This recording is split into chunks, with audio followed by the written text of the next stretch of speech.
2022 internet पर एक ऐसी वीडियो वायरल हुई जो देखकर दुनिया कांप गई। एक बुद्धिस्ट मॉन्क का स्केलेटन फिगर, सनकेन आइस और स्किन जो बोन्स पे टाइट टनी हुई थी। लोग कहने लगे ये इंसान 163 साल का है।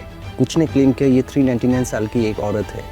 और सबसे ज़्यादा शॉकिंग थ्योरी कि ये मॉन्क सोकुशिन बुत्सु कर रहा है, एक ऐसी जापानीज प्रैक्टिस जिसमें मॉन्क खुद को जिंदा रहते हुए मॉमिफाई कर लेते हैं। लेकिन सच्चाई इससे भी ज़्यादा डार्क और मिस्टीरियस निकली, क्योंकि जब टिकटॉक की एल्गोरिदम ने इस मॉन्क को दुनिया के सामने लाए तब तक बहुत देर हो चुका था।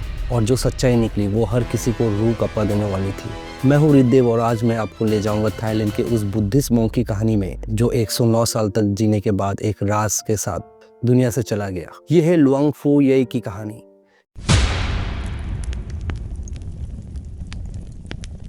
जनवरी 2022 थाईलैंड की नाखोन राचासीमा प्रोविंस, एक टिकटॉक यूजर जो एक्चुअली ओवरे नाम की एक लड़की थी, अपने फ़ोन से एक वीडियो रिकॉर्ड कर रही थी। वीडियो में थी उसकी 109 साल का दादा यानी दादाजी, जो कि बुद्धिस्ट मॉन्क लुआंग फू येई। लुआंग फू येई का असली नाम था फ्राक्रू अका चंतासारो, जो कि 13 अप्रैल 1912 को पैदा हुआ। ये इंसान जो जनवरी 2022 में हॉस्पिटल बेड पे पड़ा था। क्या हुआ था? उसकी हिप बोन और थाई बोन टूट गई थी। 109 साल की उम्र में ये फैटल हो सकता था। और ने सोचा कि अपने दादा की लास्ट मोमेंट्स को डॉक्यूमेंट कर ले। उसने टिकटॉक पे वीडियोस पोस्ट करना शुरू किया। पहली वीडियो सिर्फ कुछ 1000 व्यूज, दूसरी वीडियो थोड़ा ज़्यादा, लेकिन 18 फरवरी की ये वीडियो बदल दिया सब कुछ। एक वीडियो जिसमें लुआंग फू येई अपनी ग्रेट ग्रैंड डॉटर के साथ इंटरेक्ट कर रहे थे हॉस्पिटल पे बेड पे। एकदम स्केलेटल अपीयरेंस, लेकिन उनकी आंखों में अभी भी जिंदगी थी। इस वीडियो को 187.8 मिलियन व्यूज़ मिले। हाँ, आपने सही सुना, 18 करोड़ 78 लाख व्यूज़। लेकिन व्यूज़ के साथ आई मिस इन्फॉर्मेशन की सुनामी। कमेंट सेक्शन एक्सप्लोड हो गया। लोग कहने लगे, ब्रो ये इंसान 163 साल का है, ये तो डायनासोर से भी पुराना है, ये बंदा टर्म्स एंड कंडीशंस इन्वेंट किया था, ये सोकुशिन बुत्सु कर रहा है, यानी सेल्फ मॉमिफिकेशन। यूट्यूब चैनल्स ने फेक थंबनेल्स लगा के वीडियोस अपलोड कर दिए। World's oldest man at 163 years. एक अकाउंट ने तो क्लेम कर दिया कि ये एक्चुअली एक 399 ईयर ओल्ड वुमन है। लेकिन सबसे ज्यादा डिस्टर्बिंग थ्योरी थी सोकुशिन बुत्सु की। अब ये सोकुशिन बुत्सु है क्या, ये मैं आपको बताता हूँ। सोकुशिन बुत्सु ये सिर्फ एक मेडिटेशन टेक्निक नहीं है, यह है एक 3000 लंबे दिनों का सफर है, खुद को जिंदा रहते हुए मॉमिफाई करने की प्रोसेस। और ये प्रैक्टिस इतनी ब्रूटल है कि जापान की गवर्नमेंट ने 1877 में इसको इलीगल डिक्लेयर कर दिया। लेकिन मॉन्क्स इसे कैसे करते थे और क्यों, इसको मैं समझाऊंगा 3 फेजेस में। फेज 1 रहेगा फर्स्ट 1000 डेज, फेज 2 रहेगा सेकंड 1000 डेज और फेज 3 रहेगा थर्ड 1000 डेज। पहले 1000 दिन मॉन्क सिर्फ नट्स और सीड्स खाता है, साथ में intense physical training. What is the purpose ये है कि अपने बॉडी के सारे फैट हटा देना, क्योंकि फैट डिकम्पोजिशन को फास्ट करता है। अगली 1000 दिन आप सिर्फ ट्री बैंक, पाइन नीडल्स और रेजिन, हाँ लिटरली पेड़ के छिलके खानी पड़ती थी। बॉडी अब स्केलेटन बन चुकी होती थी, ऑर्गन्स श्रिंक हो जाते थे। और सबसे इम्पोर्टेंट, मॉन्क को एक स्पेशल चाय पीनी पड़ती थी, उरुशी पेड़ के छिलके से बनी हुई चाय। इस पेड़ में हाईली टॉक्सिक और एब्रेसिव केमिकल्स होते हैं। ये चाय पीने से क्या होता था? रैपिड डिहाइड्रेशन, वॉमिटिंग और मोस्ट इम्पोर्टेंटली बॉडी के अंदर ऐसे टॉक्सिन स्प्रेड हो जाते थे जो इंसेक्ट्स और बैक्टीरिया को मार देते थे। बॉडी को अंदर से प्रिजर्व कर देना जिंदा रहते हुए। और एक डिस्कवरी हुई थी माउंट योडोनो के पास, एक नेचुरल स्प्रिंग जिसमें हाई लेवल ऑफ आर्सेनिक था।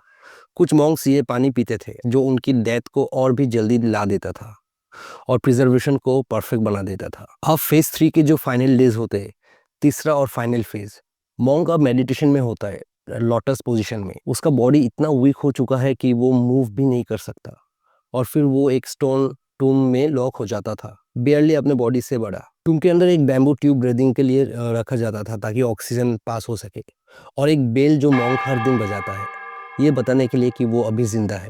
और जिस दिन बेल की आवाज़ नहीं आती, उनके जो डिसेबल होते हैं वो बैम्बू ट्यूब को हटा देता है और टूम को सील कर देता है। 3 साल बाद टूम खोला जाता है। अगर बॉडी प्रिजर्व्ड है तो मॉन्क को सोकुशिन बुत्सु मान लिया जाता है, लाइक अ लिविंग बुद्धा। अगर डीके हो गई तो पूरा प्रोसेस फेल। अब ये प्रोसेस का सक्सेस रेट कितना है? देखिए, 1081 से लेकर 1903 तक अराउंड 100 मॉन्क्स ने ये प्रोसेस ट्राई किया। कितने सक्सेसफुल हुए? सिर्फ 20-24। और लास्ट सक्सेसफुल सोकुशिन बुत्सु 1903 में एक मॉन्क नेम बुक्काई शोनिंग के द्वारा किया गया था। लेकिन क्योंकि प्रैक्टिस अब इलीगल थी, उसकी बॉडी 1961 तक अंडरग्राउंड रही। जब रिसर्चर्स ने एग्ज्यूम किया 58 साल बाद तो बॉडी परफेक्टली प्रिजर्व थी। चलिए अब बात करते हैं लुआंग फू याई के बारे में। तो अभी असली सवाल, क्या लुआंग फू याई सच में सोकुशिन बुत्सु कर रहे थे? जवाब है नहीं। लुआंग फू याई थाईलैंड के बुद्धिस्ट मॉन्क थे, जापानी शिंगॉन ट्रेडिशन के नहीं। उनका skeletal appearance extreme old age और हिप फ्रैक्चर की वजह से था, ना कि किसी डिलिबरेट सेल्फ ममिफिकेशन प्रोसेस की वजह से।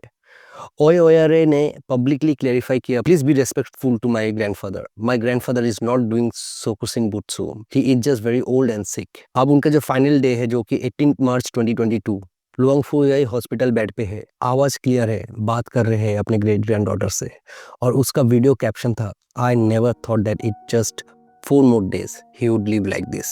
अब 22 मार्च 2022 शाम के 6:40 लुआंग फू याई ने अपनी आखिरी सांस ली। 109 years 11 months और 9 days रक्षा सीमा प्रोविंस के बांगक्लांग टेम्पल के अबोट दुनिया से चले गए। लेकिन इंटरनेट ने क्या किया? मीम्स बनते रहे, जोक्स वायरल होते रहे। लुआंग फू याई की कहानी हमें सिखाती है कि मिस इन्फॉर्मेशन कितनी फास्ट स्प्रेड होती है। इंटरनेट पे ह्यूमैनिटी खो जाती है, मीम्स इंपॉर्टेंट हो जाते हैं, रेस्पेक्ट नहीं, रियल स्टोरीज सेंसेशनलिज्म के पीछे खो जाते हैं।